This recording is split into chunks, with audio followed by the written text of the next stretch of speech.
ہندوستان ہی کی بات میں اگر بتاؤں، یہاں پر ایک بادشاہ ایسا بھی گزرا جس کے ایک تیر سے ایک بچے کی موت ہو گئی تھی، ایک بچے کی موت ہو گئی۔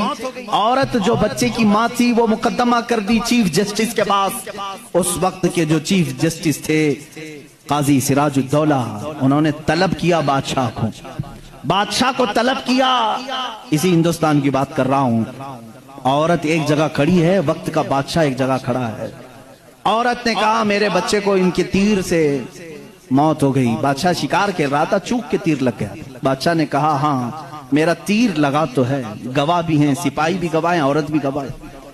دو آپشن ہوتے ہیں موت کے بعد، کسی کا کچھ قتل ہو گیا انجانے میں، چوک کر اگر قتل ہو گیا، دو آپشن اسلام دیتا ہے۔ اس عورت کو قاضی نے کہا تیرے پاس دو آپشن ہیں، چاہے تو اپنے بچے کی موت پر دیت لے لے، کچھ پیسے لے لے بادشاہ سے اور اسے معاف کر دے، یا چاہے تو جان کے بدلے جان لے لے، بادشاہ کی جان بھی لے سکتی ہے۔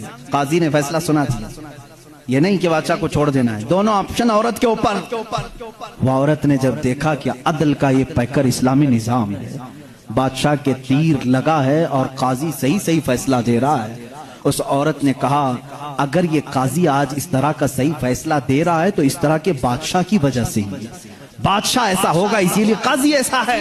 اس عورت نے کہا میں اس بادشاہ کی جان بخشتی ہوں، میرے بچے کے لیے جو دیت بنتی ہے وہ بادشاہ مجھے دے دے۔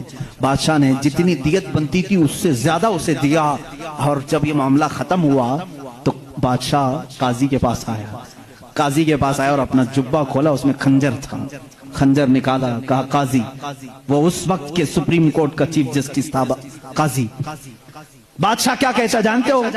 مجھے جب پتا چلا میرے اوپر مقدمہ ہے اور مجھے معلوم تھا میرے تیر سے ایک بچہ فوت ہوا ہے، میں آج کورٹ میں آ رہا تھا، میں ساتھ ہی خنجر لے کے چلا۔ قاضی نے پوچھا کیوں لے کے چلے؟ کہا میں یہ دیکھنا چاہتا تھا کہ اگر فیصلہ قرآن و حدیث کے مطابق ہو تو ٹھیک ہے میں مان لوں، اور ذرا برابر اگر بادشاہ کا خیال کر کے قاضی نے کیا تو اسی خنجر سے قاضی کو قتل کر دو۔ بادشاہ نے یہ کہا، قاضی مسکرایا اور اپنے گدے سے اٹھ گیا اور چادر ہٹائی، نیچے بہت بڑا کوڑا تھا۔ کہا بادشاہ تمہیں معلوم ہے میں آج پہلی مرتبہ اس کرسی پر آنے کے بعد، اس گدے پہ آنے کے وقت کوڑا نیچے لے کر بیٹھا ہوں۔ کہا کیوں؟ کہا میں نے اسی وقت طے کر لیا کہ بادشاہ کو کٹہرے میں کھڑا کروں گا اور فیصلہ قرآن و حدیث کے مطابق سناؤں گا، اگر بادشاہ مان لیا تو ٹھیک، ورنہ میں اس کوڑے سے اسے منواؤں گا۔